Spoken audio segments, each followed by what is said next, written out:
Tony D and Little Joan with a screenwriter's rant on a horror movie trailer from Saturday Night Live. Yeah, I know, it's not a real trailer, but there's really no trailers out tonight, so I thought it'd be cool to do something a little different. Smash like and subscribe. Thank you for smash liking and subscribing. Check out my books, links in the description. Comedy Horror in South Jersey. It's the Pineys, books 1 through 10. Available at Amazon.com. Don't forget, Kindle Unlimited is free. Thanks for checking out the books. Sold a bunch of books tonight. Oh, so good. All right, so SNL decides to do a commercial parody. This time of a horror movie, and instantly it's political. All right? Instantly it's political, which is already incredibly tiresome at this point in time in SNL, right? They've been beating this dead horse of politics. And that's a shame, because doing a parody of a horror movie, they actually had a shot at connecting with their audience, right? Because Halloween Ends is out. It's not doing great, but it did okay. Everybody knows about it. So that would have been an okay movie to parody. Especially, you got Jamie Lee Curtis in it. You can make fun of her being old and coming back to it. It didn't do very well, so you can make fun of that. You also have Smile, which is doing very well. You could do a general horror movie parody commercial of all of them. Scream, a bunch of them. But they choose to immediately go political.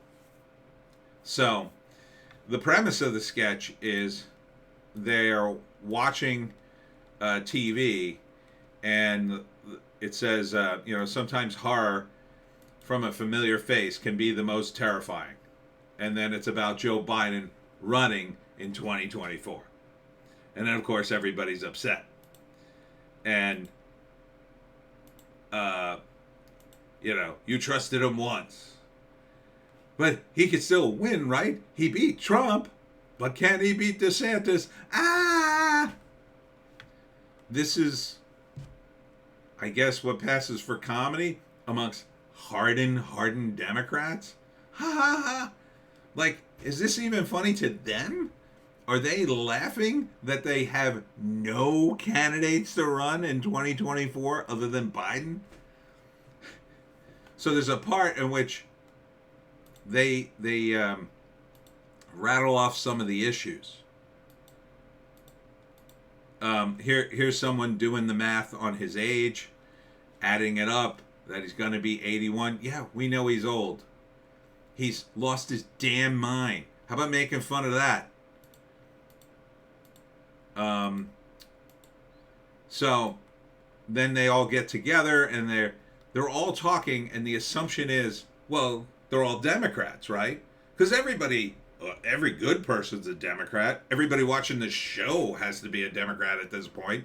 So I guess this is appealing to your audience, but, so they make this comment, why are we so worried? He's done so much. And they rattle off all his, gas prices are still kind of high. Gas prices are very high, as well as food prices. And the only reason they're not even higher is because Biden's emptying the strategic petroleum reserves. So to play that game, gases are still kind of high. It's not so bad. You're not even really making a truthful statement. Let's see. At some point, she rattles off, he's done so much. But he fell off his bike once. Ha ha ha ha ha. But she rattles off all the things he's done. Yeah, there he is falling off the bike. Let's see.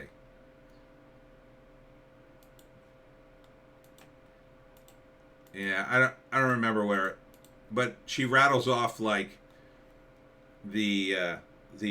student debt forgiveness, which isn't even going to happen, and even if it does, it's only a tiny sliver of people, and it's totally pointless.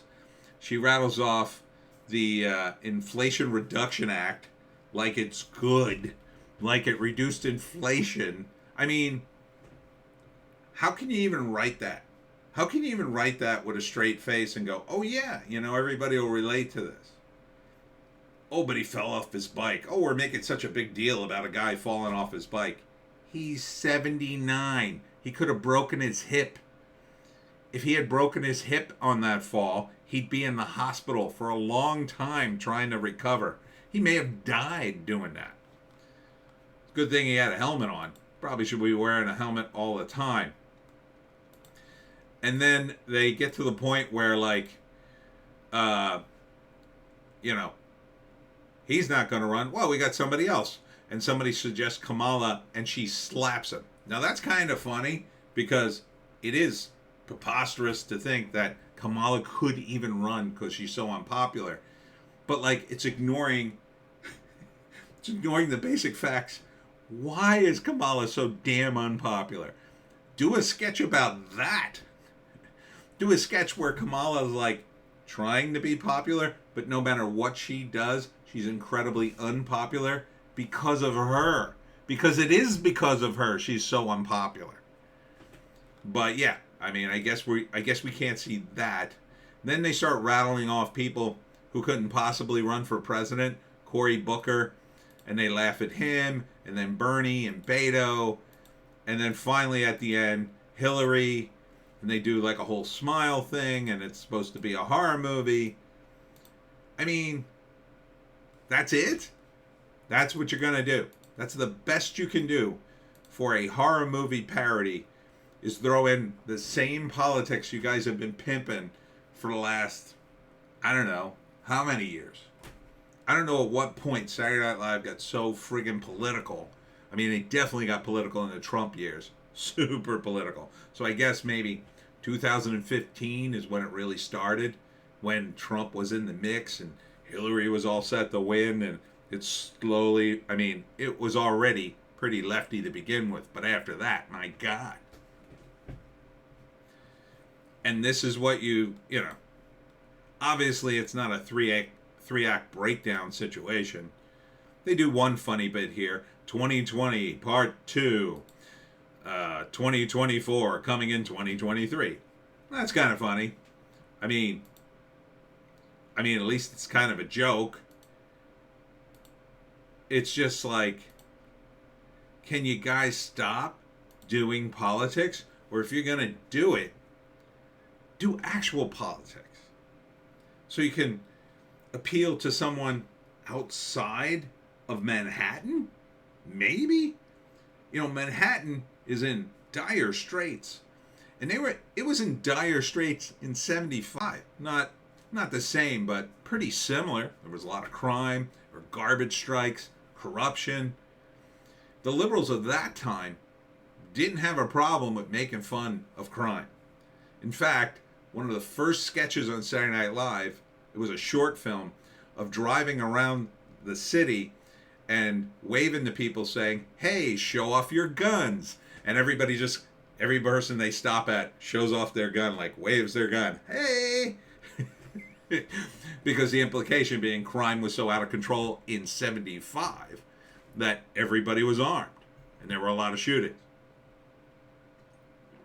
You could do that sketch today. And it would be pretty damn funny. If you did it right. I mean, you could put a modern slant on it. You could have some of the guys shoot at the cameraman or whatever. But that was at least edgy. And that was super edgy for the time. This is edgy? This is a conversation every Democrat's already had with themselves and others. So not only is it not horror, not funny, it's like, oh yeah, sure. Yeah, it's going to be terrible. And you don't even answer the question, who could possibly run? Who would be the worst candidate? And then by the end of the commercial, they're getting back to, well, Biden will have to run again. I mean, Biden's dying. He's dying before our eyes. Is that hilarious? I mean, at least, I don't know, mention it. Because there's no way Biden's running in 2024. I don't think he'll be alive. I don't think he's going to make it to the end of his term. I think he's going to either retire right after the midterms, or he'll probably die before then, or he'll get so bad you won't see him for the rest of his term. You think you're going to re-elect a guy who's destroyed the economy and you don't see him? No, I don't want to get too political, but I did. It's just that this is brutal.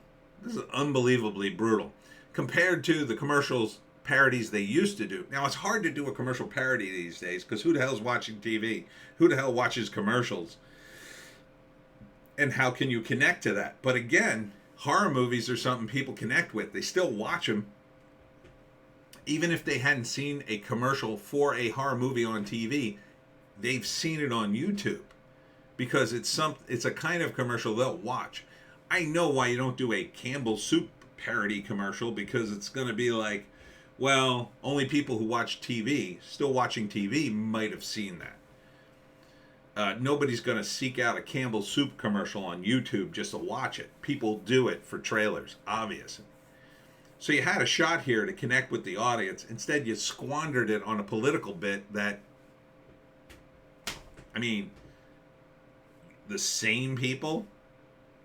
This is what happens when you service your audience to the point where you don't, it's not that you should not listen to your audience. You can't obey your audience because they will either lead you down a rat hole like here, or they'll dare you to destroy the show. Now, you're not listening to those suggestions, but you are listening to the suggestions. Oh, yeah, do some more Democrat stuff. Do some more, make fun of the Republicans. We like that. So you get more partisans, but eventually they're just going to get bored and leave. Even during the election, you're wearing yourself out. Just like all the media people and even some of the Democrats themselves. People are worn out by their lack of credibility. And comedy credibility comes from knowing where the zeitgeist is. Knowing what's cringe and what's not. This is cringe comedy. This is like, it's lazy.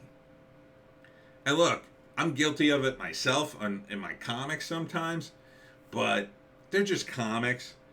It's like a one-off joke here and there. This is a professional show that costs millions of dollars and supposedly, they spend at least hundreds of thousands of dollars every show.